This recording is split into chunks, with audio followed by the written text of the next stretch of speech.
برائے کرم بیٹھ جائیں. کھڑا ہو کر اس طرح پنڈال میں جگہ جگہ کھڑا رہنا یہ اچھا نہیں لگتا. جو سامنے کھڑے ہوئے ہیں وہ بھی نوجوان بیٹھ جائیں. بھائی بیٹھ جاؤ. کھڑا ہونا اچھا نہیں لگتا. میرے عزیزوں، ابھی ایک چھوٹی سی بچی آپ حضرات کے سامنے بڑے خوبصورت انداز میں تقریر کر رہی تھی.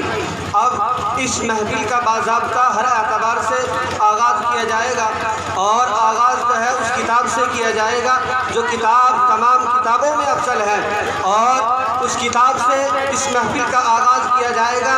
اپنی اس دوسری نشست کا ہم آغاز کریں گے جو جس ذات پر اتری وہ ذات تمام ذاتوں میں سب سے افضل، اور جس زمین پر اتری وہ زمین تمام زمینوں میں سب سے افضل، اور جس فرشتے کے ذریعے سے وہ کلام اتارا گیا وہ فرشتہ تمام فرشتوں میں سب سے افضل ہے اور تمام فرشتوں کا سردار ہے. میرے عزیزوں، قرآن کریم کے بارے میں آتا ہے کہ قرآن کریم دنیا کے اندر آیا تو شیطان کی شیطانیت میں کمی آئی.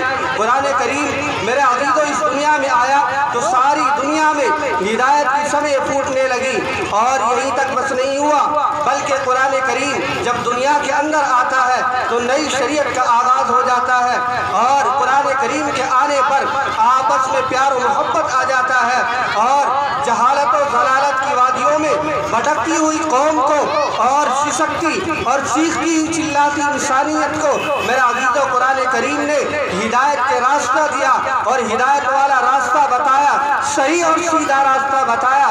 میرے عزیزوں قرآن کریم آیا تو ہمیں نماز کا خوبصورت تحفہ ملا، اور کون سا تحفہ کہ جس کے ذریعے سے ہم اللہ تبارک و تعالیٰ سے باتیں کرتے ہیں، اللہ سے اپنی حاجتوں کو پورا کراتے ہیں اور اللہ سے مانگتے ہیں. اور اسی طریقے سے قرآن کریم دنیا کے اندر نازل ہوا تو زکوٰۃ کی فرضیت نازل ہوئی. میرے عزیزوں یہی تک نہیں بلکہ جب اللہ کا کلام دنیا کے اندر آیا تو ہمیں رمضان المبارک کا بابرکت مہینہ ملا، اور وہ مہینہ جو تمام مہینوں میں سب سے افضل ہے.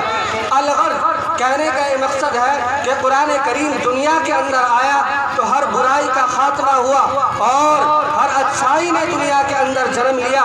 تو میرے عزیزوں میں اپنی بات کو زیادہ لمبی نہ کرتے ہوئے اب قرآن کریم کی تلاوت کے لیے اسی مدرسے کے استاد قاری محمد ذیشان صاحب جو مدرسہ ہادہ کے موقر استاد ہیں، میں ان کو قرآن کریم کی تلاوت کے لیے مدعو کرتا ہوں کہ حضرت قاری صاحب تشریف لائے اور اپنی قرآن کریم کی تلاوت سے اپنے ہمارے روحانی اور ہر اعتبار سے دل کو منور کرے، اور اس محفل میں جو ہے وہ رونق پھیلا دے کہ جس رونق کے لیے فرشتے بھی آتے ہیں اور فرشتے بھی کان لگا کر جس کی تلاوت سنتے ہیں. تو میں اس شعر کے ساتھ قاری محمد ذیشان صاحب کو مدعو کرتا ہوں کہ قرآن کریم کی تلاوت سے آغاز ہو محفل کا، قرآن کی تلاوت سے آغاز ہو محفل کا، اس نور سے پا جائے ہم راستہ منزل کا.